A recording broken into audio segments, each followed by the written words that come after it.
Russia is the most evil country on the planet. Or at least, that's what Western media tells you every single day. But what if I told you Russia hasn't done even a fraction of the evil America has been doing for decades? Despite that, Russia finds itself locked in a proxy war with the US, crushed under a mountain of sanctions designed to cripple its economy. Make no mistake, Western governments would love to see Russia wiped off the map. But here's the twist. Russia still refuses to win at all costs the way America does. And in this video, I'll show you something the media will never say out loud. Russia could end the Russia-Ukraine war in 1 week if it used America's own methods, but it chooses not to.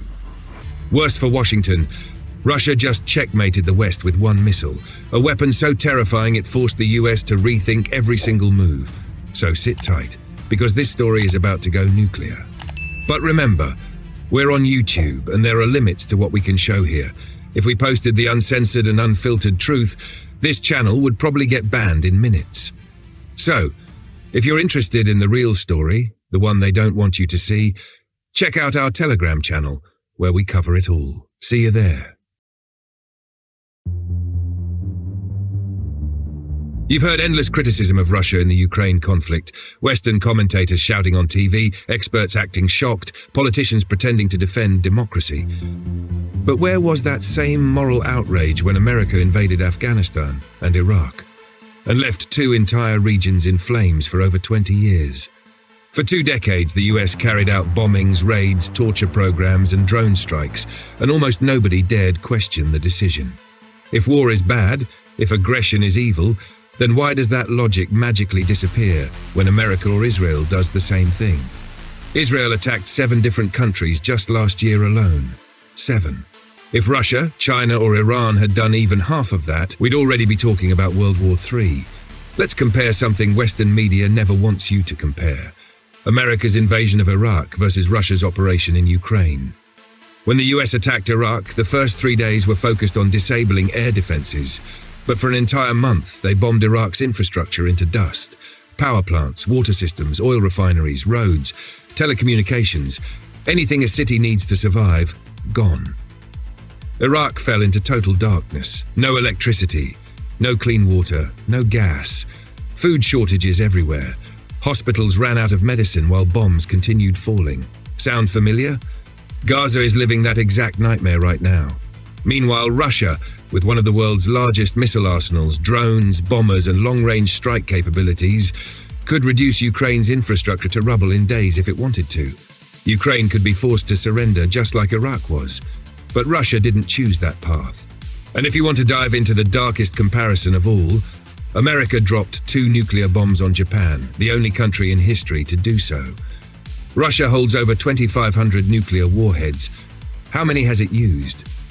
Israel constantly threatens Iran and the region with its Samson option. Yet somehow, Western media never calls that evil. But then came the real escalation. The US began supplying Ukraine with Tomahawk cruise missiles, and now they want to deploy the new Mach 5 Dark Eagle hypersonic weapons across Europe, missiles designed specifically to cut Russia's reaction time to almost nothing. For Russia, this wasn't just provocation. It was a flashing red warning sign. But instead of panicking, Russia responded with a move so unexpected, it forced America to rethink everything it thought it understood about deterrence. And that move begins with a question almost no one asked.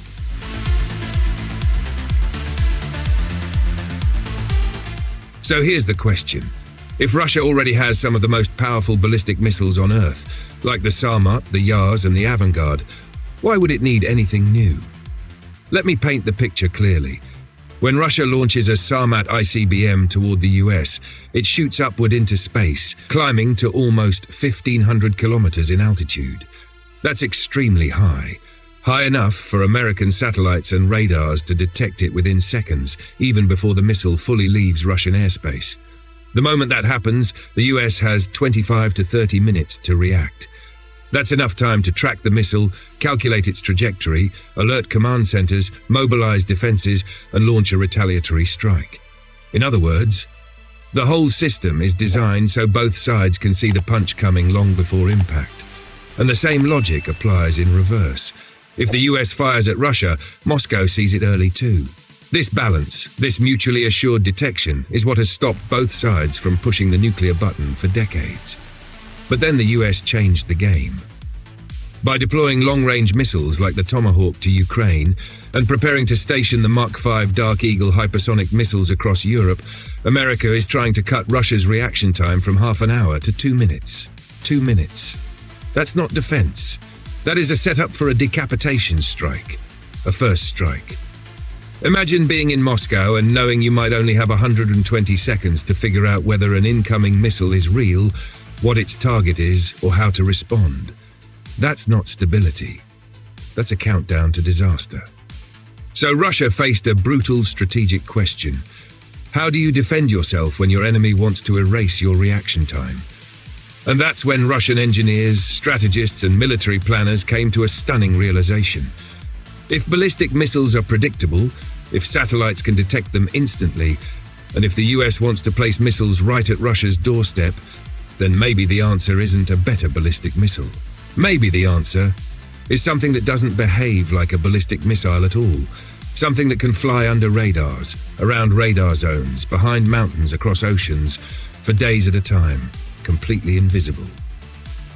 That idea, that rebellion against traditional missile systems, gave birth to one of the most fearsome weapons ever conceived, the Burevestnik. A nuclear-powered cruise missile with unlimited range, capable of flying low, changing course mid-flight, and appearing from any direction on the planet. And trust me, the unlimited range isn't even its scariest feature. What this missile can do once it's in the air is what truly checkmates America. The true horror of the Burevestnik is how Russia plans to use it. If Russia fires an ICBM, America knows instantly. But the Burevestnik? Russia can launch it from land, sea, or even a bomber, and no radar will ever see it. Why? Because it flies ultra-low, just 20 meters above the ocean, and only about 150 meters above land when the terrain rises. That's below most radar horizons. And unlike ballistic missiles, the Burevestnik can change speed and altitude like a fighter jet. It can fly at 800 kilometers per hour, then boost to 1300 kilometers per hour depending on the surroundings. Russia tested it with a 15-hour continuous flight, covering 15,000 kilometers without stopping. But the true checkmate moves are these. 1. Russia controls the entire flight path. It can fly away from the US first, using mountains, oceans, and geography as camouflage. 2. Then it can suddenly turn toward the target, speeding up over water, slowing down over mountains, always staying low enough to stay invisible. 3. It can incorporate AI-assisted evasion, meaning Russia can make a missile that chooses the safest, stealthiest path on its own. Interception? 0 chance. Not because it's invincible, but because America won't even know it was launched until it's already too late. And here's where things get cinematic. The missile already has some stealth features, but Russia can upgrade it with a fully stealth body anytime. At low altitude, that becomes a nightmare even supercomputers can't track. And here comes the geopolitical earthquake. Russia is always threatened by the West. But now Russia can make its own threat. If the US arms our enemies with long-range missiles, we will share the Burevestnik technology with your enemies.